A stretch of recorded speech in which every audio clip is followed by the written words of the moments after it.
America में मुनीर की मौज मस्ती, पीएलए मिटा रहा हस्ती। व्हाइट हाउस का मुनीर को शर्त वाला लंच, पाकिस्तानी ही मार रहे तंज।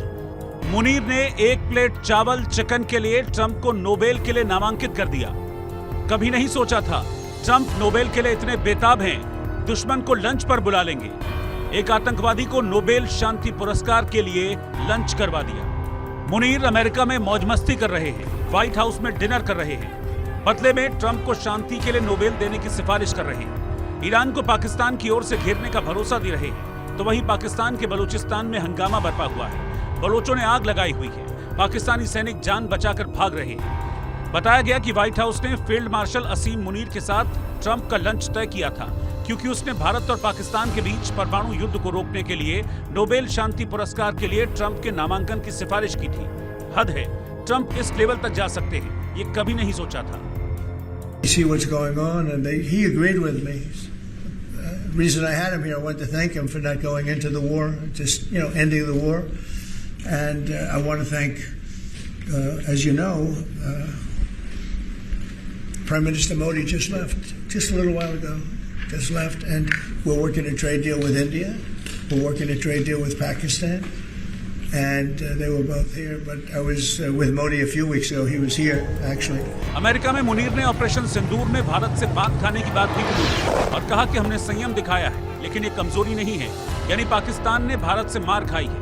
इसके बाद भी ट्रंप ने सिर्फ इसलिए हारे पिटे मुनीर को वहां बुलाया क्योंकि नोबेल की सिफारिश की गई थी। Sacrifice a lot to preserve this country. You all, everyone, in their respective capacities. And I had said, Alhamdulillah, we know how to defend it. Don't test our patience. We will sacrifice everything for the sake of this country. Yeah, Alhamdulillah.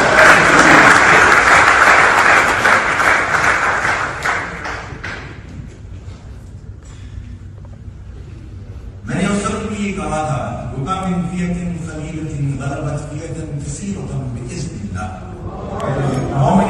Trump Munir की इस lunch वाली दोस्ती पर कांग्रेस सांसद शशि थरूर ने कहा कि इन मुलाकातों में अमेरिकियों ने पाकिस्तान को याद दिलाया होगा कि वो अपनी धरती से आतंकवादियों को खत्म करें।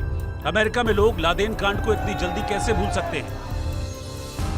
He was rewarded with a lunch. I'm very pleased that I hope the food was good and that he has also got some food for thought in the process.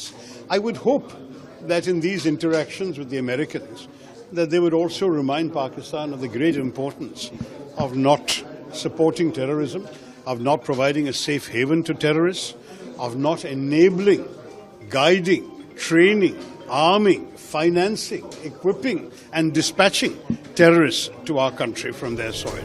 Pakistan के सेना प्रमुख असीम मुनीर को अमेरिका बुलाने पर पेंटागन के पूर्व अधिकारी fellow Michael Rubin कहते हैं कि पाकिस्तान अपने हितों को आगे बढ़ाने के लिए कपटपूर्ण तरीके से काम कर रहा है, क्योंकि पाकिस्तान एक आतंकवादी देश है, वो हर लेवल पर गिर सकता है। Ultimately, I think Pakistan is acting insincerely to further its own interests. Look, Pakistan is a terrorist state. It's scared to death that it's going to be held accountable for its terrorism. Traditionally, what Pakistan tries to do is embrace the United States in some sort of diplomatic partnership. खैर, पाकिस्तान की चाहे जितनी सेवा कर लो, वो रहेगा आतंकी देश। वाशिंगटन में असीम मुनीर की गजब बेइज्जती की तस्वीरें सबने देखी। असीम मुनीर वाशिंगटन के जिस होटल में रुका था, उसके ठीक सामने पाकिस्तानियों ने एक बड़ा इलेक्ट्रॉनिक बिलबोर्ड लगाया। देखिए उस पर क्या फ्लैश हो रहा है। Mass murder Munir, democracy died, gun speak. Asim Munir, your time up. Pakistan will rise. Asim Munir Islamabad का कातिल है। सवाल यह है कि ऐसे आदमी को लंच पर बुलाना क्या वाकई हैरानी भरा नहीं है? ये जो मुलाकात है, अभी आसिम मुनीर ने पावर टेक ओवर नहीं की है, क्या ये हिंट है कि he is taking over, seizing power in Pakistan? ये मुझे लगता है एक पॉसिबिलिटी हो सकती है, और पावर गलियारों में ये बातें हो रही हैं। दुनिया जान चुकी है कि पाकिस्तान की फौज अब पाकिस्तानियों पर बोझ बन चुकी है। जनता जो दशकों तक चुप रही अब सवाल पूछ रही है, लेकिन ट्रंप खाना खिला रहे, पुचकार रहे।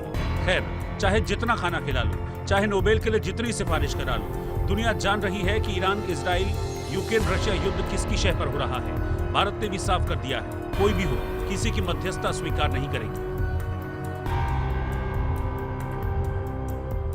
प्रधानमंत्री मोदी ने जोर देकर कहा कि भारत ने न तो कभी मध्यस्थता स्वीकार की थी, न करता है और न ही कभी करेगा। इस विषय पर भारत में पूर्ण रूप से राजनीतिक एकमत है। राष्ट्रपति ट्रंप ने प्रधानमंत्री द्वारा विस्तार में बताई गई बातों को समझा और आतंकवाद के खिलाफ भारत की लड़ाई के प्रति समर्थन व्यक्त किया।